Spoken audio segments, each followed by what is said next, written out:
दोस्तों आप सभी का स्वागत है। मैं संतोष कुमार अभी आपको ये बताने वाला हूँ कि 18-19 अप्रैल यानी आज देर रात 12:30 बजे इजराइल के द्वारा ईरान पर बहुत सारे ड्रोन और मिसाइलों के द्वारा हमला कर दिया गया है। सबसे पहले ये हम समझते हैं और देखते हैं कि इजराइल के द्वारा ईरान पर जो हमला किया गया है आखिर कहाँ कहाँ किया गया है। ईरान के लगभग सेंट्रल भाग में इस्फहान नाम का एक स्टेट है और वहाँ पर इस्फहान शहर भी है, तो यहाँ भी हमला किया गया है। इसके अलावा बुशहर शहर में हमला किया गया है, नतांज में हमला किया गया है, फोर्डो में हमला किया गया है, तेहरान में हमला किया गया है। अब ये जो हमला हुआ इसका जो सबसे खतरनाक एक एंगल है वो ये है कि ये हमला नतांज में किया गया जहां पर यूरेनियम इनरिचमेंट का प्लांट है। यूरेनियम इनरिचमेंट को पहले समझ लेते हैं। आपको ये बात पता होगा कि यूरेनियम से बिजली का भी उत्पादन होता है, यानी न्यूक्लियर रिएक्टर भी चलता है और यूरेनियम से परमाणु बम भी बनाया जाता है। नेचर में जो यूरेनियम मिलता है, आप मान लीजिए कि आपके पास यूरेनियम का ढेर है, उसमें U-238 का मात्रा काफ़ी ज़्यादा होता है। क्या उसमें U-238 का जो अमाउंट है काफ़ी ज़्यादा होता है, जबकि U-235 का जो अमाउंट है उसमें काफ़ी कम होता है। तो एनरिचमेंट कहने का मतलब है, यानी कि यूरेनियम इनरिचमेंट का मतलब होता है ये जो बल्क मात्रा है जिसमें U-238 ज़्यादा है और U-235 कम है, उसमें U-235 की मात्रा को बढ़ाना। अब देखिए न्यूक्लियर रिएक्टर कैसे काम करता है और परमाणु बम कैसे काम करता है। अगर यूरेनियम का जो इनरिचमेंट है यानी यूरेनियम 235 का जो इनरिचमेंट है 3 से 5% तक कर दिया जाता है, तब वहाँ न्यूक्लियर रिएक्टर के लिए फ्यूल तैयार हो जाता है। जबकि यूरेनियम 235 का जो इनरिचमेंट है अगर 90% तक कर दिया जाता है तो वहाँ से फ्यूल तैयार हो जाता है परमाणु बम के लिए। तो ये बेसिक सा प्रिंसिपल है। इसका मतलब ये हुआ कि आपके पास जो ढेर है U-238 जिसमें ज़्यादा है, आपने इनरिच करके वहाँ पर U-235 की मात्रा को बढ़ा दिया है। इजराइल के द्वारा जो हमला किया गया, नतांज में हमला किया गया, यहाँ पर क्या है, यूरेनियम इनरिचमेंट का प्लांट है। अगर अभी की स्थिति की बात किया जाए तो ईरान के पास क्या परमाणु बम है, तो ईरान के पास परमाणु बम नहीं है। हाँ, इजराइल के पास परमाणु बम है। अब सवाल है कि आखिर ईरान परमाणु बम बनाने से कितना दूरी पर है। तो चूंकि परमाणु बम बनना या नहीं बनना इस बात पर डिपेंड करता है कि यूरेनियम 235 का जो इनरिचमेंट है कितना है। तो अभी ईरान के पास जो कैपेबिलिटी है वो 60% इनरिचमेंट का है। तो नतांज में क्या होता है, नतांज में इनरिचमेंट का ही काम चल रहा है। किसकी मदद से, चीन की मदद से। अभी 60% इनरिचमेंट के लेवल तक ईरान पहुंच गया है। जैसे ही वो 90% इनरिचमेंट के लेवल तक पहुंच जाएगा, इसका मतलब हो गया उसके पास परमाणु बम हो गया और इसी दिशा में वो लगा हुआ है। और इसके लिए दो मुख्य सेंटर है, कहां पर, ईरान में। एक है नतांज शहर में और एक है फोर्डो शहर में। दोनों ही लोकेशन पे यूरेनियम इनरिचमेंट प्लान है और इजराइल के द्वारा जो हमला किया गया है वो फोर्डो और नतांज में भी किया गया है। इसके अलावा और भी कई लोकेशन पे किया गया है, जैसे बुशहर शहर में भी ये अटैक किया गया है। बुशहर में क्या है, यहाँ पर बिजली उत्पादन के लिए न्यूक्लियर रिएक्टर है जहाँ इनरिचमेंट 3 से 5% होता है।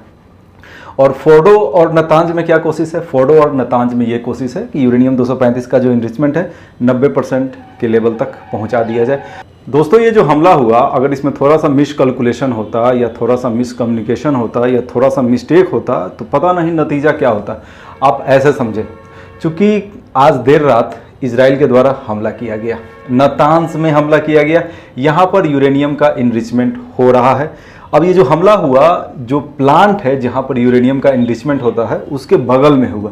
ये हमला अगर डायरेक्ट इसी प्लांट पर हो जाता तब क्या स्थिति होता, तब स्थिति कुछ और होता। दोनों देशों के बीच बहुत ही भयावह और टेंशन वाला माहौल पैदा हो जाता। अभी भी दोनों के बीच टेंशन पैदा हुआ है, नो डाउट, लेकिन आप कल्पना करें, आप इमेजिन करें उस स्थिति के बारे में कि थोड़ा सा कैलकुलेशन में मिस्टेक होता, क्योंकि एक बार मिसाइल यहाँ से छूटा, ठीक है, और आज का जो टेक्नोलॉजी है मिसाइल का काफ़ी ज़्यादा प्रिसाइज्ड है कि कहाँ मिसाइल गिरेगा ये सब डिसाइड हो जाता है। उसमें GPS सिस्टम भी लगा हुआ होता है। लेकिन अगर उसमें थोड़ा सा भी गलती होता, अब गिरने का टारगेट यहाँ बनाया गया है और यहाँ पर क्या है, यहाँ पर नतांज का प्लांट है न्यूक्लियर इनरिचमेंट का, अगर ये यहाँ पर गिर जाता, यहाँ नहीं गिर के, तब क्या होता, तब टेंशन दोनों के बीच काफ़ी ज़्यादा बढ़ जाता। लेकिन खैर ऐसा नहीं हुआ। जो इनरिचमेंट प्लांट है नतांज और फोर्डो में उसको कोई नुकसान नहीं पहुंचा है। इसका मतलब यह है कि इजराइल ने जानबूझकर एक मैसेज देने का प्रयास किया है कि अगर तुम हमारे न्यूक्लियर ठिकाने पे हमला करने का कोशिश करोगे ईरान, तो हम भी ऐसा ही करेंगे। अब मैं ऐसा क्यों बोल रहा हूँ, तो देखिए 13-14 अप्रैल को जो हमला किया गया था, किसके द्वारा, ईरान के द्वारा। ये हमला कहाँ किया गया था, ये जो डॉटेड लोकेशन आपको दिख रहा है ये नेगेव मरुस्थल है जो पूरे इजराइल का लगभग 55% एरिया कवर करता है। यहाँ पर नेवा टीम एयरबेस है और 13-14 अप्रैल को जो ईरान के द्वारा हमला किया गया था वो नेवाटिम एयर बेस पर किया गया था। नेवाटिम एयर बेस पे क्या ऐसा खासियत है, यहाँ पर 75 से भी ज़्यादा F-35 स्टील्थ टेक्नोलॉजी का फाइटर जेट है, यानी ऐसा फाइटर जेट जो रडार के पकड़ में भी नहीं आता है। इस फाइटर जेट के बारे में अमेरिका ने प्रमाणित कर दिया है।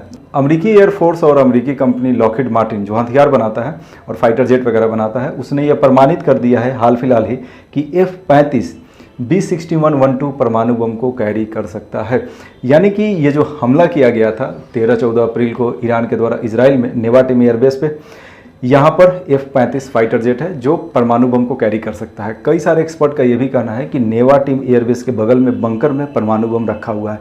अब कोई देश अपना परमाणु बम कहाँ रखे हुए है इसके बारे में कोई भी ठोस जानकारी किसी के पास नहीं होता है, बस एक अंदाज लगाया गया था। अब ये जो हमला हुआ था नेवाटिम एयरबेस के बगल में, हालांकि उसमें कोई नुकसान नहीं हुआ था, उसके नीचे लगभग 30 किलोमीटर की दूरी पर एक लोकेशन है डिमोना। डिमोना का खासियत क्या है? डिमोना इजराइल के लिए काफ़ी ज़्यादा इंपॉर्टेंट है।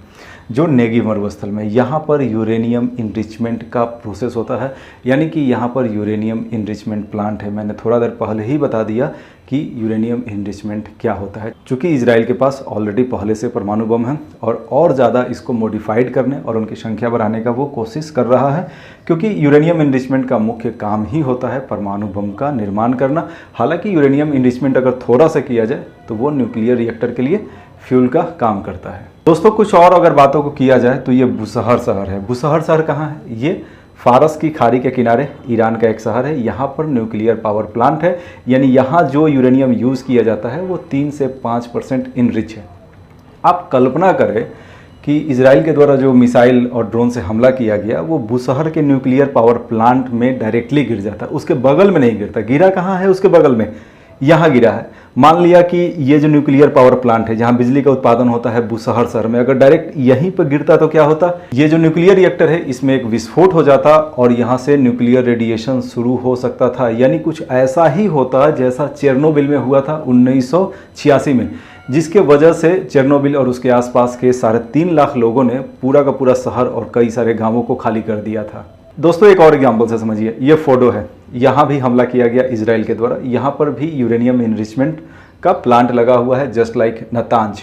ये जो हमला किया गया इजराइल के द्वारा, ये जो मिसाइल और ड्रोन से हमला हुआ, वो ड्रोन और मिसाइल यहाँ के यूरेनियम इनरिचमेंट प्लांट के ऊपर अगर गिर जाता तो उस हालात में क्या होता? उस हालात में यहाँ बहुत बड़ा एक्सप्लोजन होता, क्योंकि यहाँ पर जो यूरेनियम है काफ़ी ज़्यादा इनरिच है, लगभग 60% तक उसमें इनरिचमेंट है।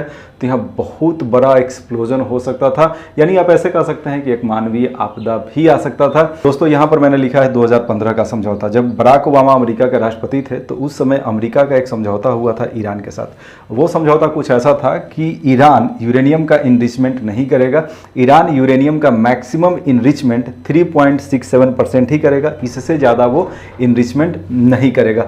और ईरान को यह कहा गया कि अगर तुम ऐसा करते हो तो हम तुम्हारे ऊपर जितना भी रिस्ट्रिक्शन लगाए हैं, सैंक्शन लगाए हैं, इकोनॉमिक सैंक्शन लगाए हैं बिलियंस ऑफ डॉलर का, उसमें से ज़्यादातर सैंक्शन को हम वापस ले लेंगे। और इसके लिए ईरान तैयार भी हो गया। तो इस तरीके से 2015 में बराक ओबामा की सरकार का ईरान के साथ समझौता होता है।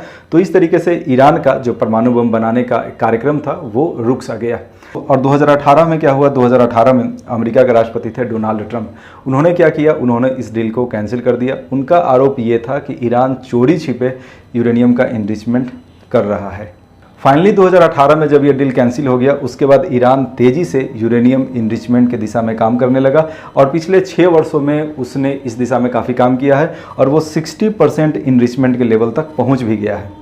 अब ईरान का कोशिश यह है कि जल्दी से जल्दी 90% इनरिचमेंट के लेवल तक पहुंचा जाए, क्योंकि जैसे ही 90% इनरिचमेंट के लेवल तक ईरान पहुंचता है चीन की मदद से, तो इसका मतलब साफ है कि उसके पास बहुत ही जल्द परमाणु बम आ जाएगा। अब दोस्तों इस वीडियो के लास्ट में ये देखते हैं कि एक दूसरे के ऊपर हमला करने का ये जो सिलसिला शुरू हुआ है, ये सिलसिला क्या एक रीजनल वार का युद्ध लेगा? तो देखिए, अगर इस पूरा का पूरा मिडिल ईस्ट की बात किया जाए, चूँकि ये मिडिल ईस्ट का रीजन है, यहाँ बहुत सारे देश है, इजराइल है, सीरिया है, यहाँ पर लेबनान है, ठीक है, यहाँ पर तुर्की है, इराक है। तो ये जो पूरा का पूरा मिडिल ईस्ट का रीजन है, यहाँ सबसे पावरफुल देश कौन है? सबसे पावरफुल देश इजराइल है। क्यों सबसे पावरफुल देश है? एक तो उसको अमेरिका का पूरा समर्थन है और दूसरा उसके पास परमाणु बम है। ईरान का कोशिश क्या है? ईरान का कोशिश है कि हम भी परमाणु बम बना लें, क्योंकि ईरान जैसे ही परमाणु बम बना लेता है इस पूरे रीजन में एक बैलेंस आ जाएगा, क्योंकि अभी इस पूरे रीजन का बॉस अकेला इजराइल है, क्योंकि उसके पास परमाणु बम है। लेकिन जैसे ही ईरान के पास परमाणु बम आएगा स्थिति बदल जाएगा और इस पूरे रीजन में संतुलन आ जाएगा। तो ईरान का ये कोशिश है। और अगर फिलहाल की बात किया जाए कि क्या यहाँ पर रीजनल वार शुरू हो सकता है, तो देखिए मेरा आकलन यही है कि फिलहाल ऐसा कोई स्थिति नहीं है कि यहाँ पर रीजनल वार शुरू होने वाला है। क्योंकि अगर आप यहाँ पर देखेंगे ईरान के द्वारा भी जो हमला किया गया था इजराइल के ऊपर वो लगभग खाली स्थान पर ही हुआ था, और इजराइल के द्वारा जब हमला किया गया ईरान पर तो वो भी लगभग खाली स्थान पर ही हुआ था। तो फिलहाल कोई बहुत ज़्यादा चिंता वाली बात नहीं है, लेकिन इन फ्यूचर क्या होता है वो तो अब देखने वाली बात है।